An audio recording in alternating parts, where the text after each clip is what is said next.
i motorn kanske. Får vi applåd! Han har släppt oss på dragen som här. Och så ska vi vinna mitt på banan.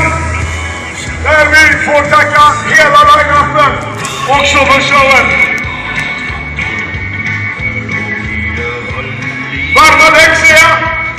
Alldeles fantastiskt. Det är mycket däck kvar på de här. Ja, vad säger det? De här driftingbilarna måste byta efter varje. Det var inte nu. Ja, det är inte riktigt samma fart på de här. Du får ställa dig upp i mitten så kommer de andra in också. Så ska vi alldeles strax ge tillfälle att komma in och titta på den. Team Heidrus Terror från Gotland. Vi har Micke Underbaum Svensson som kommer in med sin Nissan Pontiac aggregatet i. Och så har vi Danne Limitainen som kommer ut med BMWn också. Det ligger en M58 i den där. Som sagt, vi ska få komma ut och titta alldeles strax.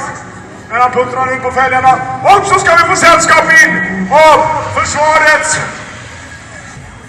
pansfordon, heter det? Stridsfordon heter det, inte pansarvagn. Stridsfordon 90 på vägen in.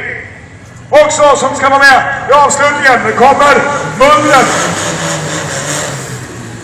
Rickard hetsar lite grann mot Wunderbaum. Wunderbaum svarar lite grann här. Och nu får ni stå still för nu kommer stridsvagnen in också. Då kommer stridsvagnen in också. Och så har vi hela line-upen framme.